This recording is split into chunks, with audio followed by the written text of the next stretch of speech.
both in English and in now the way we use it in Amharic, which is the French chemise for offense necessary, where we discuss everything but politics. We're back with two good friends of the station, Iman. Hi, how are you? Hi, thanks for coming back. Thank you for having me. And for the first time, Misikir, a good friend. Thanks. Misikir. Hello. Thanks for coming on. Part of their episode today was probably we'll be combining Amharic and English, right? Just for our own sake, as well as for our audiences. But Misikir, since this is your first time on, could you tell us what is something you've taught yourself? I know you've teach yourself quite a few things, but what is something that you've taught yourself recently that you'd like to impart to the rest of us? ለምሳሌ አንዳንድ ባህላዊ ህክምናዎችን በተመለከተ ኸርባል ሂሊንግ ከዛ ውጪ ደግሞ የታሊስሚክ ወይም ፓራሳይኪያትሪክ ቴራፒ and talismanic medicine and other healing stuff. Right, and and I know Iman also has some background in this kind of thing, and in particular when it comes to women's healing. But there's a whole discussion to be had, of course, about whether or not we can integrate some of traditional Balawi medicines or healing with sort of Western medicine, Western science. And you've said before that there's some areas where there may be overlap, and then there's some areas where there might be sort of mutually exclusive. But tell us about the herbal stuff to begin with. Like, what are some of the things that you've taken an interest in as far as discovering specific plants or specific herbal remedies? ያው አያቴ እንደነገርኩ እንትን ያው የባህላዊ ህክምና ሰጥ ነበር። ባህላዊ አዋላጅና ወጌሻ ነበረች። ከዛ የዛን ጊዜ አያቸው የነበሩ አንዳንድ ተክሎች ህክምናዎች ነበሩ። ራሴም ሲያመኝ እሷ ነበር የምታክመኝ ሞርና ከዛ በኋላ ደግሞ ያው ያ ርዕስ በጣም ስለሳበኝ ወደዛ ሀሳብ ገብቼ ነበር። ለምሳሌ አሁን ቀለል አድርጌ የምነግርህ የመጀመሪያ የታከምኩበት ተክል ቱልት የሚባል ስር ቱልት አሁን ለምሳሌ በባህሪው ቁስል ወይም ውንድ በቀላሉ ሂል እንዲያደርግ ያደርጋል። ከዛ ውጪ ደግሞ የተለያዩ ልክ እንደ ከርቤ የተለያዩ ለተለያየ ነገር የምንጠቀምባቸው ባህላዊ ህክምናዎች አሉ። ብዙ ሰው ለባህላዊ ህክምና ያለው አመለካከት ትክክል አይደለም። ለዘመናዊ ህክምና ያደላል። ያው ዘመናዊ ህክምና አይጠቅምም ማለት ሳይሆን የተወሰደው ያው ከባህላዊ ህክምና ነው። ግን ባህላዊን አስጠብቀን ከዘመናዊው ጋር ሳናጣርሰው አንድ ላይ አድርገን ብንጠቀምበት መልካም ነው የሚል ሐሳብ ያለኝ። ዘመናዊ ስትል ዘመናዊ meaning like western modern አይነት? Okay. ለምሳሌ አሁን ቻይኖችን ብናያቸው ዘመናዊ ህክምና ይጠቀማሉ፣ ግን ባህላዊ ህክምናቸውን እስካሁን ድረስ ይጠቀሙበታል በደንብ። እኛም ልክ እንደዛ ብናረጋቸው ያሉንን ተክሎች እንደ አረም እየረገጥናቸው አናልፍም ነበር። ብዙ ጊዜ like የውጭ ሀገር ህክምና like people medical doctors who have learned western medicine have no respect for, or they think it's just superstition ብሎ like dismiss ያደርጉታል if it's ባህላዊ ህክምና. And often vice versa. I find that people either accept one or the other, but as you were saying in China, I think other cultures, there's more of a sense that there might actually be a way to treat certain things with one and treat certain things with the other. አሁን ለምሳሌ በባህል በታሪክም ደረጃ ስናያቸው ቻይኖች ኢትዮጵያን የተለያዩ ሀገሮችን አንድ የተወሰኑ ሜንሽን እናደርጋቸው ሀገራት ይኖራሉ። ለምሳሌ እነሱ ጥንታዊ ሀገራት ናቸው፣ ታሪካቸውም የድሮ ነው። ግን አሁን ወደ ውጪዎቹ ወደ ምዕራባውያኑ ስንሄድ እነሱ ብዙም ታሪክ አላቸው ብሎ ለማሰብ እንደዚህ አይነት ነገር ላይ ያስቸግረኛል እንደራሴ ወይም ካገላበጥኳቸው ዶሴዎች እንደዛ ነው የምረዳው። ለምሳሌ አሁን እነሱ ያንን ነገር የሚፈልጉት መጡ እዚህ የሆነ ያለውን ነገር ይወስዱና በራሳቸው መልክ ካልቲቬት አድርገውት ከዛ ወደ ራሳቸው ፎርም ይቀይሩታል። ከዛ በኋላ ግን ባክግራውንዳቸውን ስለሚረሱ ንቀት ይኖራቸዋል ለዚህ ነገር ማለት ነው። Are you talking about Chinese people or like Western? The Westerns. The Western, okay, yeah. አሁን the Chinese ብናያቸው ስቲል አሁንም ድረስ ብዙ ነገሮች ይጠቀማሉ። ለምሳሌ ከካተርፒለር ላይ ፈንገስ የሆነ ካልቲቬት የሚደረግ ፈንገስ አለ። እሱን እስከ ቦን ኢንጀክሽን ድረስ አለ ረጅም ጊዜ ለመኖር እና ለጥንካሬ ነው የሚጠቀሙት። እና like ሐኪሞቻቸው westernized ሐኪሞችም like ምናልባት ሊጠቀሙ ይችላሉ recommend so there are some doctors I think even here who are sort of open-minded. And I think a lot of that with the Chinese, and this might be one way which we might model ourselves off after the Chinese, they've often understood the importance of incorporating both their tradition, like their education system is traditional, their language system, they maintain their writing, their system of learning, their certain things. It's also that the Westerners, a lot of what we think of as Western, the technology, the Chinese invented gunpowder, the Chinese invented papyrus, the Chinese invented noodles, which then became spaghetti elsewhere, right? And then it comes back to it. So they have more of a whole history of interacting back and forth, and Nasum contribute with the Westerners. Western and Nasum incorporate right? So it makes sense in their medicine that they would have that kind of thing. And I think, Ethiopia, do you agree with this, Iman, that like it tends to be way Bahrawi, like traditional, or just all the way Western? Yeah, I feel like we have a problem when it comes to integrating both the aspects of medicine. I believe in integration when it comes to like using Western medicine. I personally do not use Western medicine as much. I prefer to use traditional medicine because I believe that it could be more healing and it has less side effects. And but I don't randomly use it because someone told me to use it, because there are people who use this knowledge for negative impact as well. So I prefer to like study the particular ingredient that I'm using as a medicine. For example, we mentioned Carver before. Carver is a very good traditional medicine. I personally use it for yoni steaming. I learned how to use it at Gojo Weba, which is a Webatis place, if you guys know about it. It's Webatis is a traditional women's practice that's used for healing. It's used to heal the yoni and your overall body. There are different ingredients, and one particular one is Carver. This is very good for cleansing your yoni and disinfecting it and stuff like that. And so that's very beneficial. But you also have to understand that when it comes to Eastern medicine or our medicine, traditional medicine, you have to have that element of belief, that element of you know what you're putting into your body. Same thing with Western medicine. So it's better to integrate both aspects and find a way to get the information from a doctor, but the doctor can only give you guidelines or where you are at the time. They can't actually define your ability to heal. So your ability to heal can come from both Western medicine and Eastern medicine, and that's how you can integrate it. Yeah, that sounds like a great approach and a really important one. Well, I mean, I've noticed, I think, in recent years that some doctors that you go to are kind of more open to, maybe this Western stuff, maybe they don't have all the answers. Again, at the same time, there's a reason people, when they get really sick, often if it's a really serious thing, then you might want to have, if not it's not always the knowledge or the basis, but the technical support, the technology that exists in the West, as far as going abroad. There were some other, you were talking about minerals at one point, and some other forms of healing, some other traditional kind of sources of either healing or medicine, or that you were also discussing when we were talking about earlier. ምን ነገር አለ መሰለህ አሁን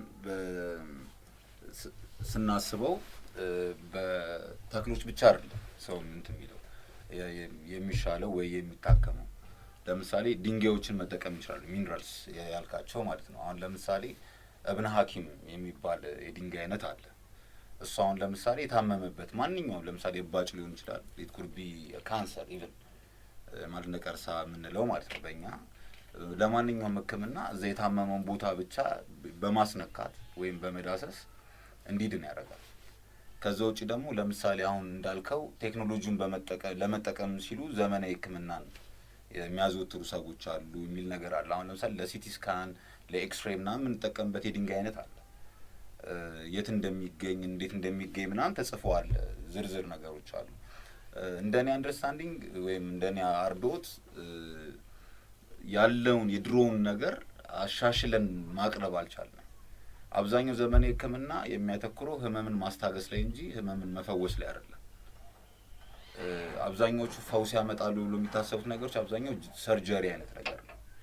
ለምሳሌ አሁን ሰርጀሪን ስናይ የሆነ ነገርን ቆርጦ በማውጣት ነው እንዲድን ይደረጋል ተብሎ የሚታሰበው እንጂ ራሱን መልሶ ፈንክሽናል እንዲሆን ወይም ደግሞ መልሶ ለጥቅም እንዲሆን ሰውነታችን ውስጥ እንዳለ ማከም ላይ አያተኩርም። እንዳልከው ለምሳሌ ይሄን ነገር 3 አድርገን ካታጎራይዝ ማድረግ እንችላለን እንደኔ። አንደኛው የተክሎች ወይም የእጽዋት ሕክምና ነው። ሁለተኛው የሚነራል ወይም የድንጋይ እንዲሁም የተለያዩ የሚነራልስ አሉ የነሱ አይነት ሕክምና ነው። ሶስተኛው ፓራሳይኪያትሪክ ነው ወይ የሳይኪያትሪ ሕክምና አለ። ለምሳሌ ሳይንስ እስካሁን ድረስ ግራ የገባው አይነት በሽታዎች አለ። ለምሳሌ ስኪዞፍሬኒያ፣ ሌሎች ነገሮች እና እነሱ መታከም የሚችሉበት የጠልሰም ሕክምና የሚባል ወይም ታሊስሚክ ሜዲሲን ፓራሳይኪያትሪክ ቴራፒ ነው። አንዳንዶቹ ከለር ቴራፒ የሚሉት አሉ። በቀለማቱ ብቻ እንትን የሚል የሚመስላቸውም አሉ። ግን ራሱን የቻለ የራሱ እንትን አለ። አስፈላጊ ከሆነ በዚህ ሙያ ላይ ኦልሞስት ከ30 ዓመት በላይ የኖረበት አይነት ሰው አለ። እሱን ለምሳሌ አምጥተን እዚህ ጋር ምን እንደሚመስል ማወቅ እንችላለን። በጣም ደስ የሚለው በእንትን ከለር ሂሊንግ አንደኛው ነገር እኔ ከምረዳው ማለት ነው ፎር ሚ አሁን አርት ላይ በምናተኩርበት ጊዜ ወይ ደግሞ ላይክ when we talk about art when we see it in different places there's healing colors የሚባሉ አሉ። እኔ through my experience የተማርኳቸው even through Chakras ስናወራ ባለፈው we mentioned this in the last episode. So color healing in itself can also be a part of that somewhere. How does color healing work? So different colors have different types of energy, and that energy could like you could guide it towards like what you're looking for. You could also do meditation on different colors depending on what you're looking for. Right, because like they say like blues are very distant, possibly because the sky is blue. Yeah, it could be also a cooling color. Right. A Whereas cooling red color has more intensity and feels more yes, more intimate. energy. Yeah. እዚህ ላይ ያለን ኤክስፒሪየንስ በከለሮች በተለያዩ ከለሮች ያለን ኤክስፒሪየንስ እንዴት ነው አሁን when it comes to like ሰውነትን ለማዳን የተለያዩ በጣም ኤነርጄቲክሊ አሪፍ ነው የምትለው ከለር ምንድን ነው? ወይ ደግሞ it depends። አሁን ለምሳሌ እስካየው ድረስ አሁን እዛ ያልኩ ጓደኛዬ ጋር በሚሄድበት ጊዜ የዛን ጊዜ ማያቸው ቀለሞች አሉ። አብዛኞቹ ቀለሞች ራሱ የሚቀመሙት ከስር ከተለያየ አፈር ዘሮች እና ከቅጠላቅጠል ነው። እነዚህ ነገሮች ያው ለማርኬት ለኮሜርሻል ፐርፐስ ሲሆኑ በኦይል ፔንት ነው የሚሰራቸው። ግን ለትክክለኛ ሜዲሲን ወይም ደግሞ ይሄ እንዴት ነው ክሩሻል ለሆኑ ነገሮች በጣም ከፍ ላሉ ነገሮች የሚጠቀሙ እነዛን ተክሎች ነው። እንዳልሽው ዓለም አጠቃላይ ሙሉ የተሰራበት ኃይል ጊዜና ግዝፈት ነው። ብዙ ጊዜ ፈረንጆቹ ታይም ስፔስ ነው የሚሉት ማለት ያ ማለት ኃይልና ጊዜና ግዝፈት ብቻ ማለት ነው። እኛ ጋር ግን ኃይል የሚባል ነገር አለ። ለምሳሌ ኃይል ስንል አንዱ ብርሃን ነው። ብርሃን ኃይል አለ። So is more ኃይል would be energy in this case, more so than ኃይል ያው energy more energy is neither created nor destroyed. So neither it's and then it's neither time nor space. All the physical elements were thought of as time space, but they don't incorporate all these ineffable energies. ትክክል። አሁን ለምሳሌ ጨለማ ምንጭ ወይም ሶርስ የለውም። in the presence of light there is no darkness ነው የሚሉት አይደል? እነሱም ብርሃን በሚኖርበት ጊዜ ጨለማ ይሸሻል። ጨለማ ብርሃን በሌለበት ቦታ ደግሞ ጨለማ አለ ነው። ስለዚህ እያንዳንዱን ቀለሞችን ራሱ ለማየት ያንን ምንጭ ያለውን ኃይል መጠቀም አለብን። ምንድነው ብርሃን ማለት ነው አይደል? ልክ እንደዛና ኃይል የሚባለው ነገር በብዛት አይሰጥም። እንደ ኃይል እንደ አንድ ትልቅ ነገር አድርጎ አይወስዱትም ብዙ ጊዜ እስከምንረዳው ማለት ነው።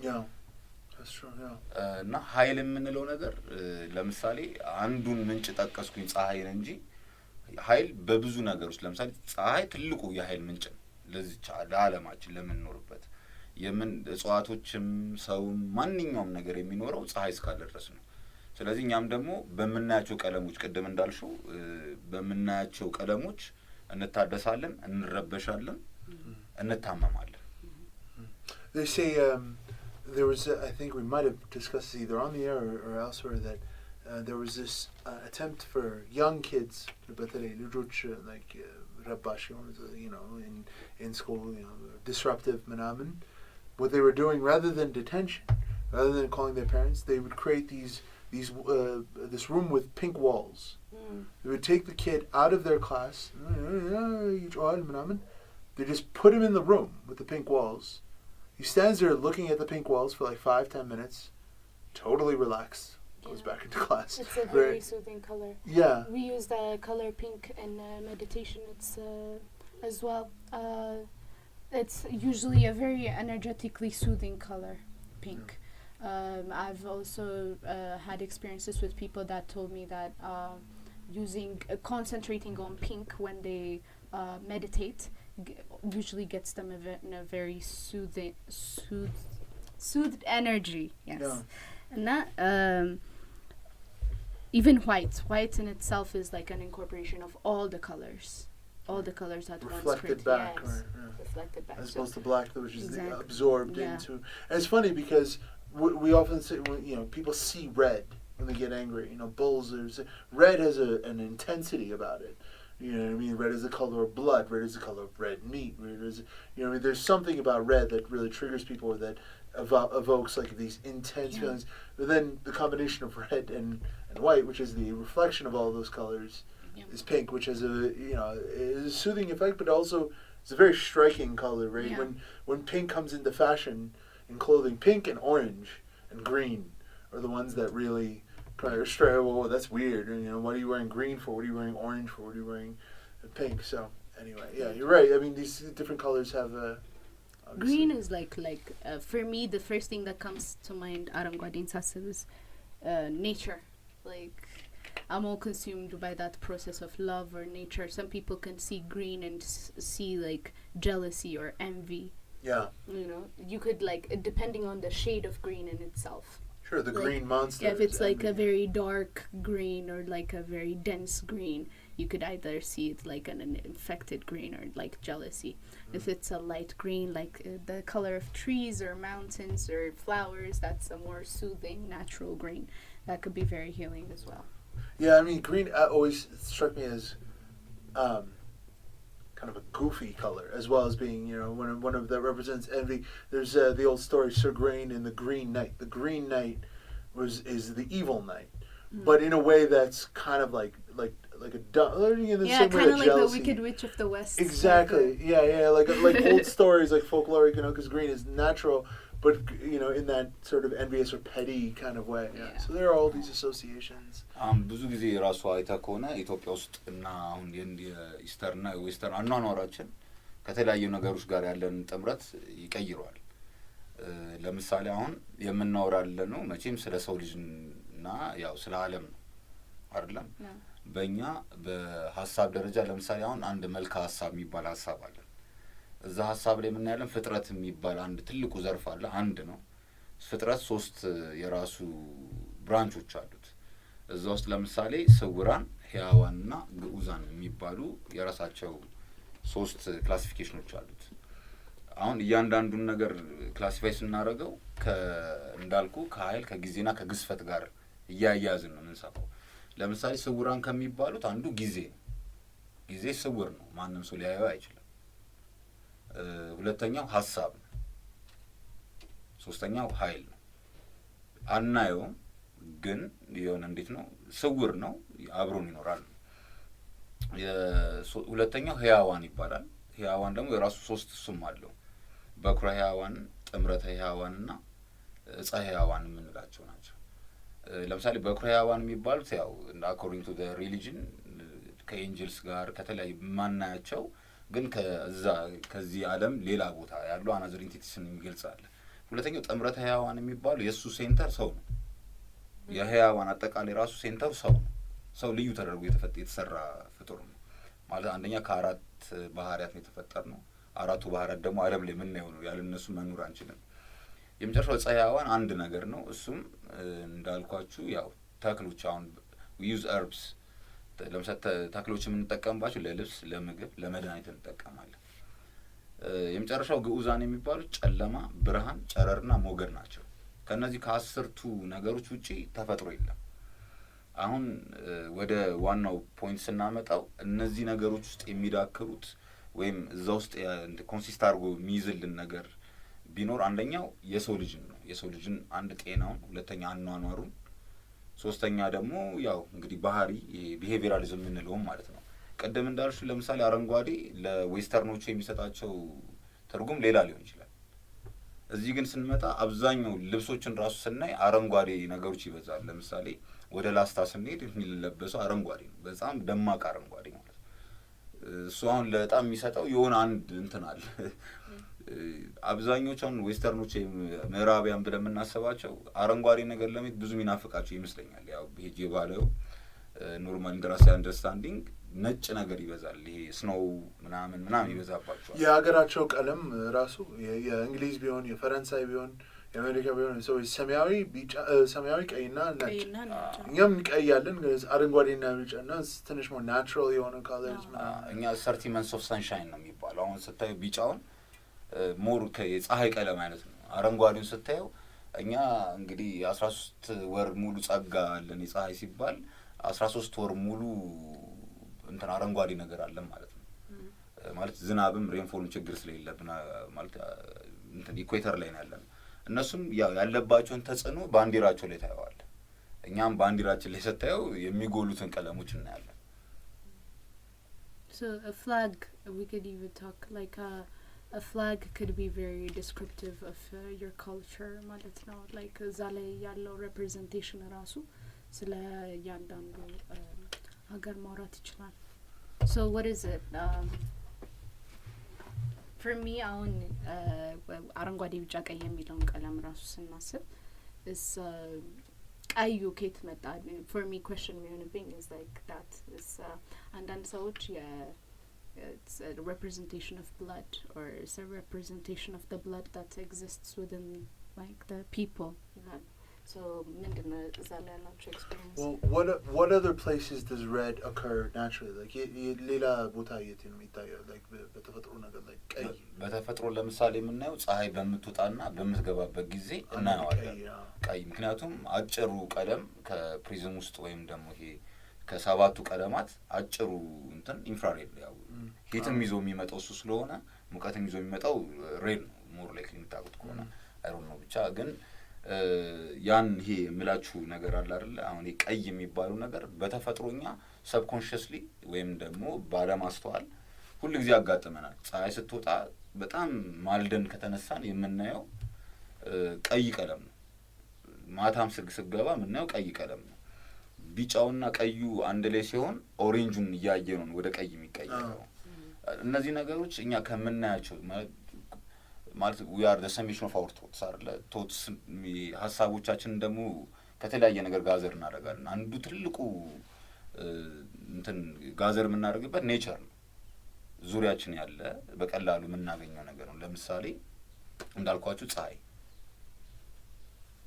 yeah I mean there's like ሁለት ነገር አለ። ሁለት general categories አሉ. There's the primary colors and then there's all the colors that you get when you በነጭ ሲደባለቅ, right? Like pastels, which tend to be more soothing, a little more understated, less emotional. It's almost like dampened down. Like you take a color and you dampen it down. Because there's the orange, which is in between, right? But it is interesting when you think about when it occurs naturally, is either with blood, which is either violence or someone in significant pain, or which is a little bit shocking or traumatic somehow, or it's in that transitional stage at daybreak or at dusk, when there's about to be again a significant kind of transition. So it makes sense that to us red always evokes kind of like intense emotion. It's also the color of the root chakra, and the root chakra is like your center of grounding, or like the last chakra in your body system. Could you explain what chakras are for people who don't know? Chakras are energy centers that are found in your body. Each chakra is represented.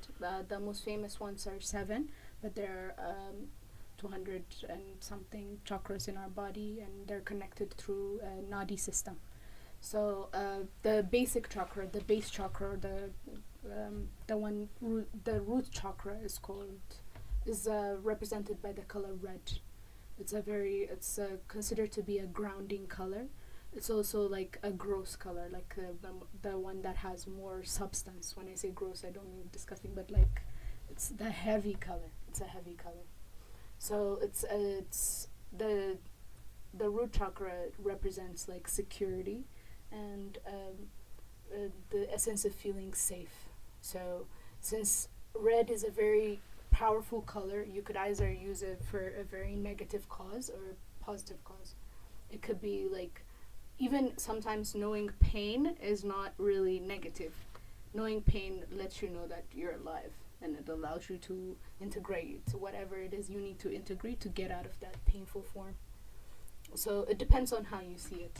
The color red could either be like a stop sign that stops you from like getting into trouble, or it could be the sign that shows you that you're actually going to be in trouble. You can caution. Yes, caution. Stop signs. But it's also interesting how colors to be gendered, and how that changes in different cultures, different areas. Like, I mean, obviously, pink is thought of as a girly color, as a very female color, and red in general. Whereas blue, you know, when you're a boy, they say they have everything you get is in blue. You know, all these characters in movies are blue. You know, they kind of push you towards blues and maybe dark greens or blacks, grays. Whereas girls are, you know, more yellow, orange, but especially pink. But that's something that changes, that fluctuates so much, right? Because about 200 years ago, in the Western tradition specifically, I'm talking about in the Western tradition, right? Like red, because it was the color of blood, and because people were more exposed to war and all that. Red was the masculine color, and blue because it was heavenly and the sky and all that, and was the color of women. So these things kind of those things like that are kind of arbitrary, or they change a lot. ለምሳሌ አሁን እኛ ሀገር ላይ በብዛት ልብሳችን ነጭ ነው፣ የተለመደ ልብሳችን ማለት ነው። ማለት ሁሉም ሰው የሚጠቀሙ ነጭ ልብስ ነው፣ የባህል ልብስ ስንል ማለት ነው። እዛ ላይ ግን ጥለቶቹ ላይ የተለያየ ቀለሞች እናያለን። አሁን ለምሳሌ ህብረ ቀለማት ለምሳሌ በወርቅማና በአረንጓዴ የሚሰራል። ቀይ ጃኖ ግን በብዛት አይታችሁ ከሆነ ጎንደር ላይ በጣም በብዛት የምንጠቀመው ቀይ ጃኖ ነው። እዛው ባህር ዳር ደግሞ ተመሳሳይ ሰማያዊ ጃኖ ነው የምንጠቀመው። ማለት መስኩሊን ላልከው ነገር ነው። ከወንድነት ጋር የሚያያዘው ለምሳሌ አሁን ቀይ ጃኖ ይለብስ የነበረው አጼ ቴዎድሮስ ነው ከሚል ሳቤ ጋር ነው። ሁለተኛ የሱን ደም ምሳሌም ለማድረግ ነው። ሰው እስካለ ድረስ ያው እዚህ ዓለም ላይ እስካለን ድረስ መቼም ጦርነት የሚቀር ነገር አይደለም። ደም ይፈሳል ምን ይላልና ያን ሪፕሬዘንት የሚያደርጉበት ወይ ነው። ሁለተኛ ደግሞ ሄቨንሊ እንዳላችሁት ሰማያዊ የሚያሳየው ሞር ሄቨንሊ የሚባል ወይ ገነታዊ ወይ ሰማያዊ ሳቤ ነው። ቀለሙ ራሱ ሰማያዊ and also ሰማይም and also the water, the ocean, because it reflects the አሁን ለምሳሌ ባህር ዳር አካባቢ ያንን ቀለም የሚጠቀሙበት ምክንያት እንደራሴ ሳቤ ቦታው ላይ በጣም ብዙ ሞናስቲርስ ወይም ገዳማት አሉ። በጣም ብዙ ስላችሁ በጣም የጥንት ምናም ከሰማያዊ ነገር ጋር የሚያያዙ ማለት ነው። እና ከዛ ነገር ጋር በተያያዘ የተለያየ አይነት ጥለቶች ይኖራሉ። ጥቁር ጥለት በብዛት የተለመደ አይደለም። ጥቁር ጥለት ነጭ ልብስ ላይ ጥቁር ጥለት አለ ማለት ሀዘን ለመግለጫ ነው። ብዙ ጊዜ ግን ይጠቀሙታል። አሁን ያለው ጥቁር ጥለት ያለው ለምሳሌ የሚጠቀመው አክቹአሊ አሁን እንደዚህ አታስቢሽኪና እንደራሴ አንደርስታንዲንግ ብዙ የማውቃቸው ነገሮች አሉ። በተወሰነ በማዘር በአያቴ በኩል እንዳልኩሽ ይሄ ሞር ከሌላ መናፍስት ጋር ጥምረት ያላቸው ሰዎች ቀይ ጃኖና ጥቁር ጃኖን ይጠቀሙበታል። ጥቁር ጥለት ጃኖ ሳይሆን ጥቁር ጥለት እና ቀይ ጥለትን ይጠቀማሉ። እሱን ደግሞ ያው እንደሚባለው ከሆነ መናፍስት ስለሚያዟቸው ነው ይባላል። ግን ዞሮ ዞሮ ሀዘን ለመግለጫ ነው ሞር ጥቁር ጥለት የምንጠቀምበት ኮመንሊ ማለት ነው። ከዛ ውጪ ደግሞ ያው ልብሳችን እንደምታውቁት ኮዲንግ ነው። ጥለት ለምሳሌ ሴት ልጅ አርገው ስመጣ ተመሳቅሎ ወይም መስቀለኛ ከሆነ ከቤተ ክርስቲያን እየመጣች እንደሆነ በማየት ብቻ እንረዳለን። ለምሳሌ ወራጅ ከሆነ ኖርማል ያዘቡት በኖርማል ጊዜ የምንጠቀምበት ነው። ከዛ ሶስተኛው ደግሞ ጥለት ከተዘቀዘቀ ሀዘን ነው የሚያሳየው በየትኛውም ጥለት ማለት ነው። በጣም ብዙ ሰው ባለማወቅ ራሱ ዝም ብሎ የሚጠቀምበት አለ። Which is why we need to really know our culture and our history, what each things mean, because like you could dress it in a way that is actually negative towards you, brings negative energy towards you, and you wouldn't know about it. Right. So, that's an interesting point, because it's also, when we started off talking about this, when we got to clothing, like natala and like it's usually white with the embroidery of the different colors, but like this is one area where there's some overlap between what we think of as Ethiopian and what we think of as foreign. I mean, some of the more peripheral tribes, the different more historically marginalized groups, are actually very lowlander, groups and smaller groups, especially in the south, have a lot of different colors and is very colorful and combined into their dress and also into their dancing rituals, which are a reflection of much more boisterous, much more colorful. Whereas the Highlander Ethiopian, not only was more netara, more white, but the dancing rituals are a little more constricted, a little more subtle in the movements, and I think there's something to that power dynamic, because in the U.S. there's a concept of white collar and blue collar. Like white collar is like right, like bureaucrats, lawyers, people of a certain class background and a certain position in terms of power are white collar workers, and then blue collar are people whose collar is of a different kind of color, usually blue, is more like labat so to speak. So I think even that, like whiteness, when we think of whiteness as skin color, I mean we're getting to skin color, right? And even the whole thing about dressing oneself up a certain way, or the colorful masks, or the colorful, a lot of this is really focusing on difference, and usually difference in terms of ethnicity or appearance or race or that kind of thing. Whiteness is not just a condition that's contained within skin color. Right? Whiteness is a condition, and what whiteness is also is reflection, right? Everything kind of bounces off of, right? And it's the darker skinned, or the person with the darker color shirt, or the darker color, or the more colorful traditional clothing, who is in a different kind of position in those power dynamics, right? I think there's something to that. አኗኗራችን ይለያያል እንዳልከው ምናልባት እነሱ አሁን ነጭን ከተለያየ ይሄ ከእውቀት ጋር ምናምን ሊያያይዙት ይችላሉ። ግን አሁን እዚህ ሀገር ላይ ስታየው ነጭ ሙሉ ሁሉ የሚለብሰው አንደኛ ዩኒፎርሚቲ ነው። አንዱ ሰው ከአንዱ ሰው እንደማይበልጥ ነው። ሁለተኛ አንዱ ከአንዱ የሚለየው አንድ ነጭ ስለሆነ ግዴታ ሃይጂን ይፈልጋል። ስለዚህ ዝም ብሎ ሰፈር ውስጥ ቁጭ ብሎ የሚውል ሰው ድሮ ይሄ እኮ ደፋም ነው ተብሎ ነው የሚሰደበው፣ ሰነፍ ነው፣ ደካማ ነው አይነት ነገር ነው። አንዱ ካን white is clean, it's pure, and uniform is ኢትዮጵያ ውስጥ ነጭ ከተባልክ ስድብ ነው። ይሄ ነጭ ማለት ስድብ እንደ ስድብ ነው የሚቆጠረው። ነጭ ስድብ ይሆንበት። why is that? ለምሳሌ ቆዳህን ልብስ ራስን ገላን ከታጠብከው በኋላ ካልተቀባው ነጭ ነው የምትሆነው። Oh yeah, you get ashy. Yeah. Ashy ይባላል in this, like it's only black people that can be ashy because ነጭ dirty or አመዳም አይነት እንደዛ አይነት ነገር ነውና literally አመዳም is ashy. እና ያ ናው የዛይን ኮንሴፕት ሰተን ነው እኛም ለምንንቀሳቀሰው። አሁን በኢትዮጵያ አኗኗር ነው ማለት ለምሳሌ አንዱ ከአንዱ ድሮ የሚለየ የነበረው በምንድነው በጥለቱ ነው። በጥለቱ ማለት ጥለቱ ከሐር ከተሰራ ሀብታም ነው ያሰው ባለጸጋ ነው እንጂ ሁሉም ነጭ ነው የሚለብሰው። ዩኒፎርሚቲን ያሳያል። አንዱን ከአንዱ መለየት አይቻልም። ሁለተኛ እንዳልኩሽ ነው አሁን ከሰማያዊ ነገር ጋር ደግሞ ስናገናኘው ኢትዮጵያ ውስጥ በብዛት ሰማያዊ ቀለምን የምንጠቀምባቸው ቦታዎች ይሉ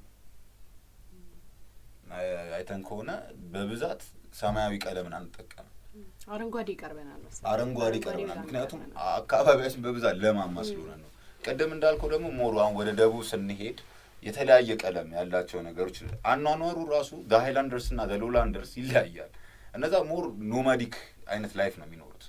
ስለዚህ ልብሳቸው የሚሰራው በብዛት አብሯቸው ይሄ ከፓስቶራሊስት ስለሆኑ ወይም የአርብቶ አደር ስለሆኑ ከሚያረቧቸው እንስሳት አለ አይደል ከሚያረቧቸው እንስሳት ከቆዳቸው ከዛ እሱን ደግሞ አካባቢያቸው ካለው ቀለም እሱን ያው ፒግመንት እየሰጡ እያለፉ ይጠቀሙታል። ያኛው ደግሞ ሞር ጥጥ ከጥጥ ነው የሚሰራው። ምክንያቱም እነዛ ፋርመሮች ስለሆኑ ግዴታ ብርዳማ ቦታ ነው የሚኖሩት። ስለዚህ ሰውነታቸው መሞቅ አለበት ነው። ሲቀጥል ሁሉም ሻማ የሚሰራው ኢትዮጵያ ውስጥ ከጥጥ ነው። አብዛኝ ማለት አሁን ሌላ እንግዲህ ከሌላ ሀገር የሚመጣ ነው አላውቅም፣ ግን እዚህ ሀገር ላይ ያለው አብዛኛው የሚሰራው የነበረው ከጥጥ ነው። ጥጥ ሁለት ጥቅም አለው። አንደኛው የማንኛውም ሕፃን ልጅ ሲወለድ አሁንም በዘመናዊ ሳይንስም በጥጥ ጨርቅ ነው እንዲጠቀለል የሚደረገው። ፕሮቴክት ያደርጋል። ክሊን ነው በቃ ለሰውነታችን የተሰጠን እሱ ነው በቃ በትክክለኛ የፖሊስተር ምናምን ከዛ በኋላ So the first thing you ever dress yourself up in when you come into this world. Right.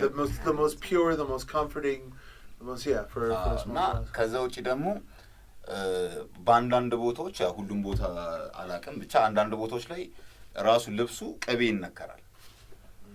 ጥጡ ቅቤ ይነከራል። ለምንድን ነው? ያው ፋት ነው አንደኛ እንትን አይደለ ቅቤ ፋት ነው። ስለዚህ እንትን ሲያለበን የሚቀረው እንትኑ ላይ ይሆናል ማለት ነው። ይሄ እንዴት ነው ሌላ ጠረን ምናምን እንዳያመጣ በዛው እንትን ላይ እና እንዲደርቅ ይደረጋል። የራሱ ቴክኒክ አለው የሚሰሩበት ዝም ብሎ ቅቤ እያለ እንዳይሄድ ማለት ነው። ከዛም ያ ላባችንን ወደ ምን ይስበዋል? ወደ ልብሱ ላይ ያስቀርልናል።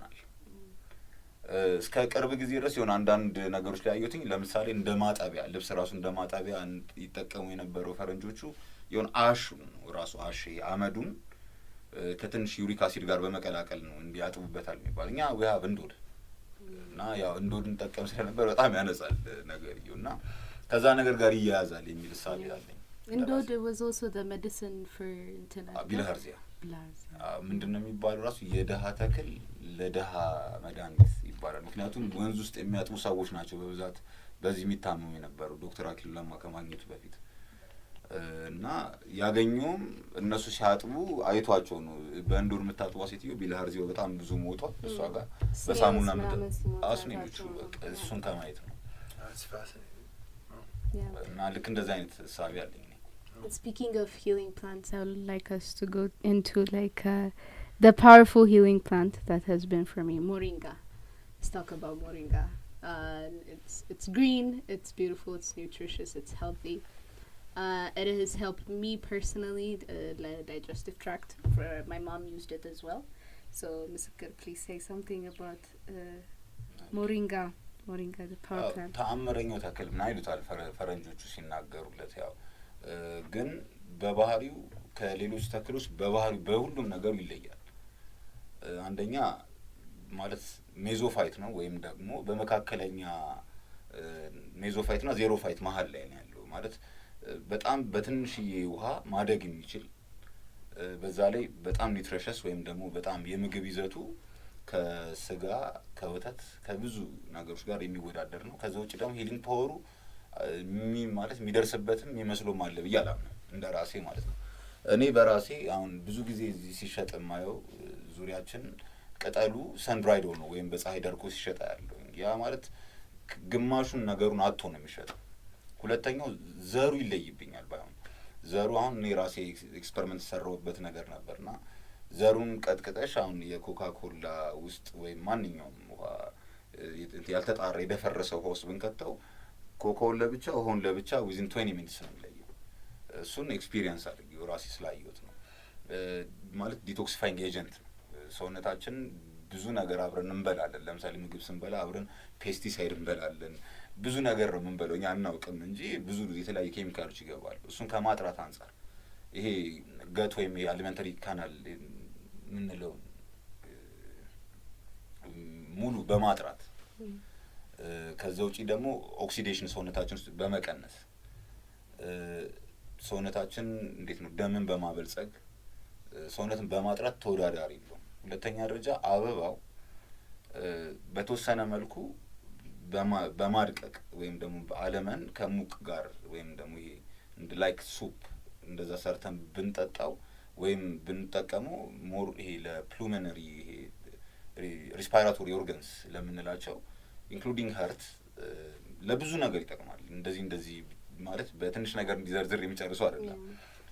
አንዳንድ ጊዜ ይሄ ድራውት ሲመጣ ይሄ ምንድነው ድርቅ በሚመጣበት ጊዜ ቅጠሉን ብንጠቀምበት ኑሮ ብዙ ሰው አናጣም ነበር የሚል ሳቢ አለ እንደራሴ ማለት ነው።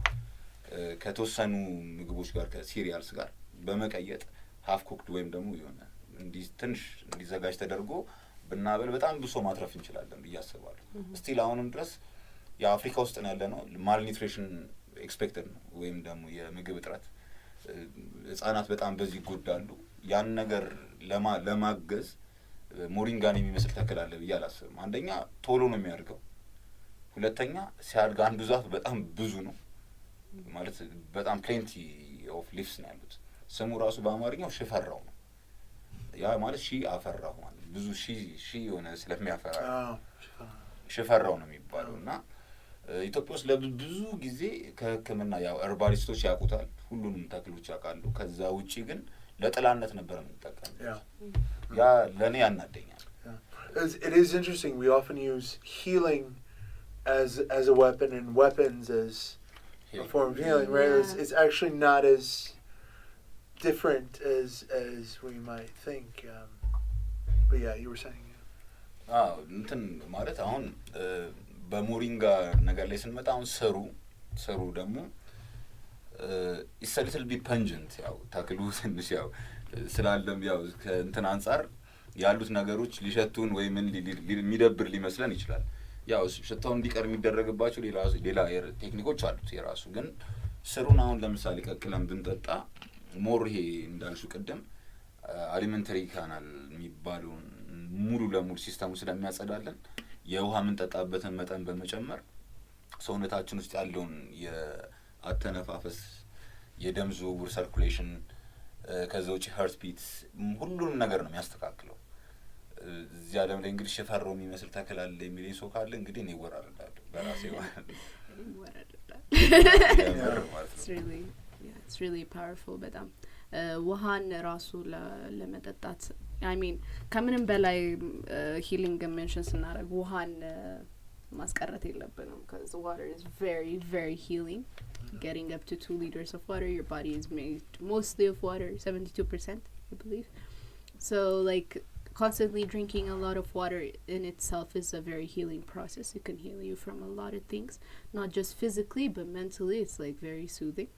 I know like my favorite time is after lunch when I get to drink my like a full glass of water. For me it's after I shower. Ooh, after you take a nice long shower, nice long bath. Again, water is the only thing. And then other than water, even more basic is air, right? Breathing, right? The process of breathing and of focusing on and appreciating the constants, which are, you know, water, air, you know. እነዚህ አሁን እንትን አራቱ ባህሪያት ወይም ደግሞ ኤሌመንትስ the 4 elements የምንላቸው ነገሮች ናቸው። ለምሳሌ ይህን ከምን አይነት ነገሮች ጋር ላገናኝና ላስረዳችሁ እኔ እስከምረዳው የራሴን አርዶት ለመግለጥ ያለው እና ለምሳሌ according to the Bible says ራሱ የእግዚአብሔር መንፈስ በውሃ ላይ ሰፎ ነበር ይላል ገና ሲጀምር ማለት ነው። ከዛ በኋላ ከውሃ ውስጥ መሬት ወጣ። ከዛን አዳምን ከምን አበጀው ይላል ከምድር አፈር ነው ያበጀው ይላል። ስለዚህ የአዳም አያቱ ውሃ ነው ማለት ነው። And even scientists insist that organisms began in water, first in water and moisture የለም ማለት there is no rest. moisture የለም ማለት there is no life. ነው ውሃ ማለት ነው። ግን አሁን እንዴት እናርገን እንሰራዋለን? የአዳም አያቱ ያ ማለት አብዛኛው ያለ ውሃ ምንም ነገር እንትና እና the most abundant ነገር ነው ዓለም ላይ ምክንያቱም ስለሚጠቅመን ነው እንደዛም የተሰጠን አንድ Another example, real quick, sorry to cut you off. No. Another example is salt, chow. Right? Because salt, there's a really good book about this called The Grain of Life. You know how certain organisms will trek through the longest trek to find a stone, just to lick the stone on the basis that there might be salt, right? And of course, salt in large quantities is also one of the most dangerous things. Yeah. Much like sugar. Oh my god, I'm sorry. No, go ahead. We used to use it as currency called amole. Amole chow. Right. We used to use it as currency. It's very powerful. And that's why we still have the word salary in English. Salary has salt in it. Any number of there's any number of words that have some kind of references. Salary, salt, salivate, of course. But it's because at the heart of so much of our cooking, our and that water, the vast majority of it is in the ocean, which is salty. as much salt as it is water. Yep. Yeah. But yeah, so there are all these different means of healing, and sometimes the most basic things are the things that we find most commonly. Yeah. ከመንፈሳዊ ነገሮች ጋርም ጨው ይያዛል። ምክንያቱም ሰው ያው ስጋ ብቻ አይደለም መንፈሳዊ አካልም አለን። እንደውም ይሄ ሞር ስጋዊ አካላችንን ጥለነው የምንሄደው ነው። እኛ ማንነታችን እንደውም ያለው ሞር ማይታየው ውስጥ ነው የሚታየው ውስጥ አይደለም። እና ከዛ ነገር ጋር አሁን ጨውን ሲያገናኙት ምን ይሉታል? እናንተ የምድር ጨው ናችሁ ብሎ በምሳሌ የሚነግረን ነገር አለ ባይብል ላይ። ከዛ ውጪ ደግሞ እንዲሁ በአባባል ደረጃ ራሱ በኢትዮጵያ ውስጥ ምን ይባላል? ጨው ለራስ ስትልጣፍጥ ካልጣፈጥ ድንጋይ ነህ ይጥለዋል አይነት ነገር አለ። እና እንትን ነው አሁን ወደ እንትን ይሄ ከውሃ ጋር በተያያዘው ነገር ላይ ለመናገር ያህል ያው ጨው እዛ ውስጥ ዩኒቨርሳል ሶልቨንት ነው። ውሃ ሁሉን ነገር እንትን ይላል ያሟሟል በጣም ብዙ ነገሮችን ማለት ይቻላል። ከዛ ውጪ ሰው ሲሰራ ይላል አንዳንድ መጽሐፍት ላይ ሲነሳነብ ያው ሀገር በቀል መጽሐፍት ላይ ሰው ሲሰራ ከአንድ እጅ እሳት፣ ከሁለት እጅ መሬት፣ ከሶስት እጅ ውሃና ከአራት እጅ ነፋስ ነው ይላል። ለምሳሌ እሳት የተባለ ሙቀት ነው። ሰውነታችን ሙቀት ከሌለው ሟች ነው። ሁለተኛው ሁለት እጅ መሬት የተባለ ፍሌሽ የምንለው ፓርት ነው። እሱ ግን ደግሞ ብቻውን ደረቅ ነው የሚሆነው። ስለዚህ ሞይስቸር አለ። ሶስት እጅ ውሃ ነው። ስለዚህ አሁን ደም አብዛኛው ምንድነው? ውሃ ነው አይደለ? ደም ስራው ምንድነው? ስሩ አይ ደም ስራው ስራው ፒዩሪፋይንግ እና ፊድ ማድረግ ኦክሲጅን ማስማማት ትራንስፖርቴሽን ሲስተም ኦፍ ኤር በቃ ሌላ ነገር አይደለም። እና አሁን አየር የተሰራው አራት እጅ ነው። ሰውነታችን በሙሉ በውሃው ነው አየሩን ተሸክሞ የሚያደርሰው ማለት ነው። አሰራሩ አሁን እንደዚህ ያለ ነው። And there's more. It's not even just air, right? Like food. Nutrients transmitted through blood. And when we say much of our body, 72% of it is water. A lot of that is blood. It's made up of almost entirely. Which is red. ምግብን ራሱ ለማቃጠል የምንጠቀመው አሁን ለምሳሌ እኛ ኤሮቢክ ሪስፓይሬሽን ነው የምንጠቀመው። ምክንያቱም we are not plants. ተክሎች አንኤሮቢክ ሪስፓይሬሽን ዲዩ ቱ ዴይ ታይም ወይም ደግሞ በቀን ይጠቀማሉ ፎቶሲንተሳይዝ ስለሚያደርጉ ማለት ነው። ግን በማታ ሰዓት ላይ ፀሐይ የለም። ስለዚህ they should live እና የሚጠቀሙት ኦክሲጅኑን መልሰው። ለዛ ነው አሁን አስማ ያለባቸው ሰዎች ምናምን ይሄ መናፈሻ ውስጥ ባይተኙ ይመከራል። በማታ ኤሮቢክ ሪስፓይሬሽን ስለሚጠቀም ነው። አንድ የትኛውም ማለት የኢኳሪዮቲክ የሚሆን ፕሮካሪዮቲክ ሴል ወይም ደግሞ የሰው የሚሆን የእንስሳት የሚሆን የተክሎች ሴል ሰርቫይቭ አደረገ ለመባል ወይም ሰርቫይቭ ለማድረግ በየሰከንዱ ማለት ነው በየአንዳንዱ ሰከንድ 36 አንታይትራይፎስፌት ወይም ደግሞ ኤቲፒ በርን ማድረግ አለበት። ያን በርን ለማድረግ ደግሞ ትልቁ ነገር ኦክሲጅን ወይም ደግሞ አየር ነው። Do you guys know the story of George Washington Carver? No. You heard of George Washington Carver? Speaking of plants, George Washington Carver was a black man. He was raised in a white family and given an education, but he was a very good-looking and very intelligent guy, and that they had adopted this white family, and they were starting to worry that the white women were finding him too exciting or too interesting, so they castrated him. And throughout his life, even if there's some audio, and this is a very long time ago, in the early days of audio, he had a very high-pitched voice, and was very, very ashamed of being a eunuch, and a lot of that energy that he had, that talent that had become sublimated, since he was no sexual outlet, sublimated into inventiveness. In fact, there's a whole group of people, side note, called the Shakers. There were this because there were all these these communities that tried to create utopias, and one of them was the Shakers, who died out because they didn't have sex. But they had some of the greatest inventions in America come from this small little religious community. They used to shake when they would sing and dance and when they would pray. That's why they were kind of known as the Shakers. So this guy too, because there was no sexual outlet or whatever, he was this incredibly inventive guy. Just a brilliant man. He mostly came up with a lot of things with the peanut. But one of his main breakthrough is, this is in the early days of industrialization, right? So this is in the 1800s. And a lot of people give Henry Ford the credit. Of course, it's usually a white person who gets the credit. But he made the biggest breakthrough in industrialization, because you guys have heard of the term an industrial plant. Like, this is a plant. Why is it called that? Because he was the one who realized when we tried to organize things for industrialization, forget the assembly line. Henry Ford came up with the assembly line, and he gets a lot of credit for industrialization. Oh, that's, you put things along a line, and then one person has them, and one person has things. Not exactly the most creative nor the most efficient, space-wise, time-wise, way of assembling things. Instead, George Washington Carver looked at the plant. And it was like plants photosynthesize, that nature, evolution, or religion, whatever you want to call it, has created a perfect mechanism in which you take something distant as the energy of the sun and process it consistently, and that's the basis for all of our nutrition and all of our energy on Earth. So he's like, why not just look at the plant as the basis for the process of industrial? So industrial plants are imitating actual plants, and in particular when it comes to photosynthesis, and that was a breakthrough by this guy, George Washington Carver. ትክክል ነው። አሁን እንትን ካልከው ነገር ጋር አሁን ፕላንት ብለው ያው ከተክሎች ጋር የሚያገናኙት እንትኖች ተክሎች ውስጥ ራሱ ያው ቦታኒን የተማርኩት ጅጅጋ ዩኒቨርሲቲ እና አግሪካልቸር ላይ የተማርኩት እና በጣም በሚገርም ሁኔታ ተክሎች በጣም የሚገራርም ጸባይ ያላቸው ማለት የሚገርም ጸባይ ያላቸው ሲባል ለምሳሌ ውሃ በባህሩ ሽቅብ አይወጣም ወይም ወደ ላይ አይሄድም። ግን ተክሎች ያንን ወደ ላይ የሚስቡበት የራሳቸው ሜካኒዝም አለ። እሱ ኦስሞሲስ ይባላል። ስፔሻል ታይፕ ኦፍ ዲፊውዥን። ምክንያቱም ውሃ ያው ሙቭ የሚያደርገው from the higher concentrated to the lower one አይደለም። ስለዚህ ምን ያደርጋሉ? አንደኛ ሜካኒካል ፎርስ ይጠቀማሉ። ምን በማድረግ ሩቱ እንዲስብላቸው ወይም ስራቸው እንዲስብላቸው ከላይ በጣም በአንድ ጊዜ እኩል ሁሉም ስቶማታ እየተከፈተ ሪሊዝ እንዲያደርግ ወይም እንዲገፋ እንዲስብ ያደርጉታል። ያ አየሩ ምን ይስባል? ውሃውን ማኑዋሊ ይስባል። አንድ ነው። ሁለተኛው ደግሞ ቀጥሎ ያለውን ሴል ከፍተኛ ሳልት አኪሙሌሽን ይጨምሩበታል።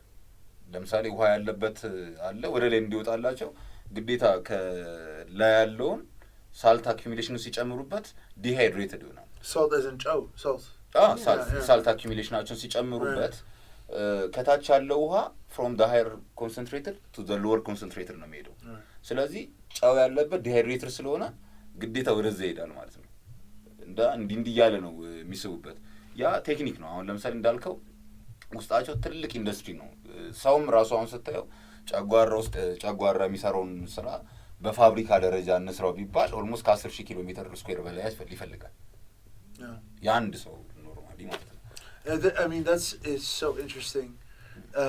Salt, again, they say when the Romans defeated the Carthaginians, Carthage, which is in Tunisia, which is where we get the term Africa from, right? Scipio Africanus, the Roman general. His name, the word Africa comes from his name, because Carthage was part of the Roman Empire once it was defeated. Eventually, first it was the main enemy. They say that the way they made sure that nothing ever grew in Carthage again is they put salt. They sowed salt into, and hence you also get the term pouring salt into your wounds, or rubbing in with salt, right? I mean, there's always this sense of like, again, salt's a very, very unhealthy, very destructive kind of thing. You have all this water everywhere. I mean, you're out in a boat, stranded in the ocean, but not an ounce of water to drink, right? There's one thing that will kind of destroy the basic process of water, air, food, etc. It's when there's the intrusion of salt, and at the same time it's the grain of life, and the salary and any number of things. I think it's all the about issue that you brought here. ትንሽ ማስማማኝ ነገር አለ። ለምሳሌ አፍሪካ የሚለው ስም ከዲፊት ካደረጉ ሰውዬ ምናምን የመጣ ነገር አይደለም። እንደኔ አንደርስታንዲንግ እና እስከማውቀው ድረስ ማለት ነው። አፍሪካ የሚለው ቃል አፈር አፋር አይደለ? ኢትስ ላይክ እንደዛ ነው የተቀመጠው ትሬንዱ። እና አፋር ቦታውን ራሱ ስታየው የተራራ ማለት የጨው ተራራ የጨው ሜዳ ምናምን ያለው ሊትራሊ ዳኒካል ዲፕሬሽን ይባላል። ዳኒካል ዲፕሬሽን ላይ አሁን በጣም ብዙ አሁን ይሄ የመጀመሪያውም ቀደምት ህዝቦች ወይም ቀደምት ሰዎች ፈረንጆቹ ያው የሚሏቸው ነገር አለ። ምንድነው የሚሏቸው? ይሄ the homo sapiens ardipithecus ramidus ምናምን ስም ይሰጧቸዋል። the first humans በእኛ ንገያም ይባላሉ። በእኛ በአገር በቀል እውቀት ንጋ የሚባሉ ዘሮች ናቸው። they are not humans በእኛ በዚህ በአገር በቀል እውቀቱ ግን እነሱ ይኖሩ የነበረበት ቦታ አፋር አይደለም ስታያቸው ሰዎቹ ራሱ መልካቸው አፈር ነው የሚመስለው አይታ ከሆነ የግብጾቹን ስፊንክስ ምን አይተው ከሆነ ጸጉራቸውን አይተዋላት you know so often names come from others. It's others who name you, right? The names that really stick are not in general, right? Like the name America didn't come from the original Americans. There's no such thing as a Native American, right? It's the name of an Italian explorer, right? It's Amerigo Vespucci, right? So we have a tendency to incorporate names from others. So I would think that it's more likely that Afar, and people could look this up, right? No, that Afar comes from Africa rather than I want to study Ethiopia. You know, I've had people point out that if you look on some old maps, the Atlantic Ocean is originally Ethiopian Ocean. Of course, yeah. And so is the Indian Ocean. Mm-hmm. And so is all of the continent. And Ethiopia also, once. Right. And also in Shakespeare, when Romeo first sees Juliet, he says she's beautiful like the shape of an Ethiop's ear. He means Ethiopian. Yep. In Milton, there's mentions of Ethiopia. Of course, we all know the Old Testament. Ethiopia. But what does Ethiopia mean? Thank you. Ethiopia is a nice question. It's just like utopia, right? The root is Greek. It's a Greek word that was used for people, the land, like as an exotic faraway land of darker peoples. The word Ethiopia does not mean because the thing is, if Ethiopia means both, I think this is important actually. This question, right? Which is about naming and labeling, what we call Messiah on this. You know, if Ethiopia is both the continent and the India and the ocean on each side, then what we currently call Ethiopia? There what are is different this stories. place? I mean, there are different storylines of where a name comes from, or there are different storylines we can hear from. There's of course the Cartesian story, the Roman soldier that brings that is where we got the name Africa. But then also there's Afar, this particular story. You know, there are different understandings we can come from. But there's also cyclical. There's also a cyclical thing. Yeah, right? they can integrate into each other in some way. So it's like. Even when it comes to like the story of salt, salt, it could be very dangerous when you use it in high quantities, but it could also be very healing. It's all about the dosage, you know, like how much you're using, what you're using it for. You have to know like the intention that goes into that particular medicine, right? It could actually be like it could give life, or it could dehydrate you. Right? Huh? Iodine, if you want to avoid, and even in spirituality, if you've heard, like some people, superstitious people, put salt in their hands and they throw it back on their shoulders just to take away bad energy. And there's something called a salt bath, where you put salt in your bath and then soak there. It's supposed to remove bad energy from your body. A lot of people use salts in addition to soaps. Yes. But if you use it in high quantity and if you're overusing it, if you're abusing it, it dehydrates your body and it makes it very hard for you to like. Can we go back to the language thing real quick? Yep. Because this is always an area of fascination. I was about to tell you something about Ethiopia. ለምሳሌ አሁን ግሪኮች ኢትዮጵያ ማለት የተቃጠለ ገጽ ያላቸው ሰዎች ምድር ማለት ነው ይላሉ። ይሄ ለኔ ያስማማኝ ምክንያቱም አሁን ቀደም አፍሪካ ያልኩ አፈርካ የሚለው ቃል በቃል በግዕዙ ትርጉም አለው። አፈርህ መሬትህ ግዛትህ ማለት ነው። ቀጥተኛ ትርጉሙ በግዕዝ ማለት ነው። ሲቀጥል ደግሞ ኢትዮጵያ ነው ሲጠራ። ኢት ማለት ስጦታ ማለት ነው። ዮጵ ማለት ኢትዮጵያ ውስጥ ዮጵ የሚባል ድንጋይ አለ። ያ ድንጋይ ንጹህ ቢጫ ወርቅ ማለት ነው። ስታዩ በቃ it looks like a random stone ስሰብሩ ውስጡ ፒውር ቢጫ ወርቅ አለው። ያ አገር ማለት ነው ትርጉሙ። ምክንያቱም ለምሳሌ እስያ ወይም በእንግሊዘኛው ራሱ ኤዥያ ሶማሊያ ኤዥያ ምናምን a lot of places እኛ ነን ያወጣው አሁን ለምሳሌ ኤዥያ ስሟ ያወጣላት የኛ አጼ የሚባል ንጉስ ለም ሌላ ስሙ እሴ ነው። አጼ he was a conqueror, one of the conquerors. ጼዋ የሚባል ሰራዊት የገነባ ወደ 12 ሚሊዮን የሚሆን ሰራዊቶች ገንብቶ ነበር እና ፋርስ ምናምን ከዙሪያውን በታትኗቸው ሰራዊቱን አልገብርም ያለውን ይወጋ ነበር እና he was one of the conquerors በቃ ኢትዮጵያ ውስጥ ከኔ በኋላ የሚነክሰው በሙሉ አጼ ይባል ስላለ ነው እስካሁን እስከ አጼ ኃይለ ሥላሴ ድረስ ሁሉም አጼ እየተባለ የሚጠራው ከክርስቶስ ልደት በፊት ረጅም ዓመታት ነው almost ከ4000 ዓመት በፊት ነው አናከይ ነው It's usually the words king emperor whatever usually is the name of some Greek king so when somebody Kaiser the Tsar in Russia, what is that? That's Caesar. Caesar. Right? Everybody's trying to be Caesar, right? But see, that's the thing is that what ends up happening, the most interesting thing about language development, I think, is when it becomes cyclical. And when it starts to become a question of, like, these are two different explanations, right? Of where the origins come from. But the thing we have to not forget is that languages don't evolve in vacuums. And no people evolves completely in a vacuum. Right, even if people think of Ethiopia as as the core of Ethiopia is people out in the mountains who are out there far away people. That's the way when Shakespeare and the Europeans these exotic, beautiful half black, half Arab, whatever people that in their conception, right? The reality is nobody completely isolated, right? The Chinese had this view of the Japanese was deeply racist, right? That the Japan is just because these island people, where did they come from? Oh, the Chinese were out on boats and then they got there and then they started mating with the monkeys. And so the Japanese are like half Chinese. None of this really takes place, right? That everybody is connected, especially linguistically in some kind of group. So አሁን ለምሳሌ ኢትዮጵያ የሚለው ጽንሰ ሐሳብ ልዩ የሚያደርገን አንደኛ መልካችን ነው። የትኛውም የዓለም ክፍል ላይ ብትሄድ እንደኛ አበባ መልክ ሰው አታገኝም።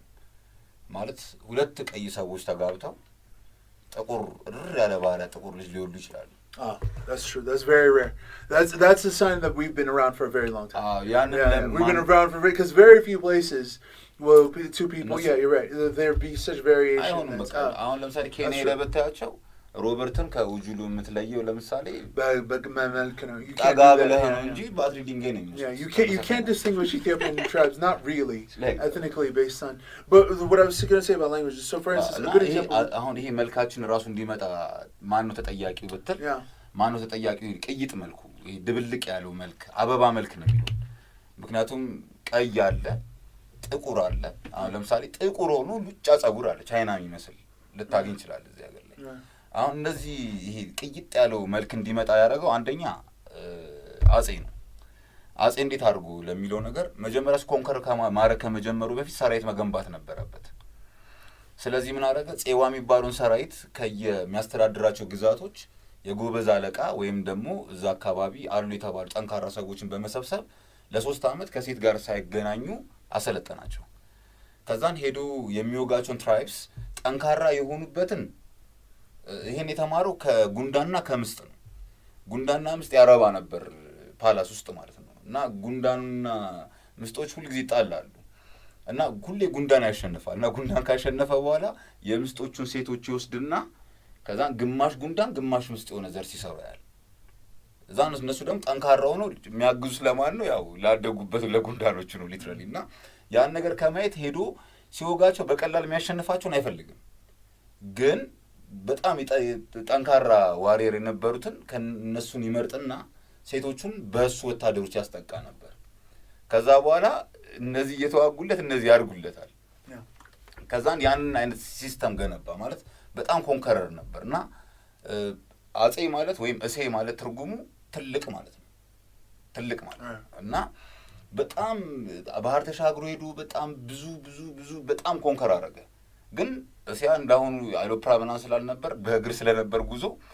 በጣም ብዙ ኮንከር ማድረጋለች በጣም በቃ ይሰለቸዋል ውጊያው ሲሰለቸው ምን አለ ይሄ አጼ ያ ነው አለ ትልቅ አገር ማለት yeah over there እሴ ያ ነው አለ still we call it Asia it's such yeah no it's amazing so two things because you brought up two things that are really fascinating to me one is finishing the point about language right the cycle okay so I'd like to thank both Iman and Misikir for coming on and for sharing all the things that they've learned and all the things that they've taught themselves we hope to have you both absolutely we hope to have you both on as often as possible whenever you can make time I wanted to wrap up there was something that we discussed before we came on here You want to put it yourself. You know what I'm talking about. No.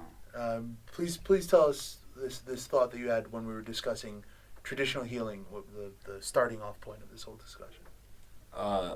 ማለት ለምሳሌ ህክምናዎቻችን አብዛኞቹ አሁን የተገለጡልን አሉ የተደበቁብን ወይ ሚስጥራውያን አሉ ያን በሚስጥር የጠበቅንበት ምክንያት እንዳልኩ ለብዙ ነገር አንዳንድ ነገሮች መስጠቱ ብቻ ጉዳት አለው ለምሳሌ ቅድም እንዳልኩ ቢላን የሚጠቀሙ ቢላን መጠቀም የሚችል ሰው ነው ለዛ የሚጠቀም ሰው ነው የምንሰጠው አይደለም ጥበብንም ልክ እንደዛው መጠቀም ለሚችል ሰው ነው ልንሰጥ የምንችለው እንጂ ለማይጠቀምበት አሁን እሳትና በእሳት በአግባቡ የሚጠቀም ሰው ካሉና ለምሳሌ ፎርጂድ ማድረግ የሚችል ሰው ነው አይደል እሳት የሚጠቀም እንጂ አሁን ዝም ብሎ ማንኛውም ሰው ቢል ይቃጠላል እና ያም ጥበብም ልክ እንደዛው ነው በሚስጥር ያለው እና ጥቅም እስከሌለው ድረስ ለዛ ሰው ጥቅም እስከሌለው ድረስ ያ ዕውቀት አይሰጠውም መጠቀም ብቻ ሳይሆን አንዳንድ ጊዜ ለምሳሌ መያዝ አይችልም ያ ማለት ትልቅ ኃይል ተሰጠው ያንተ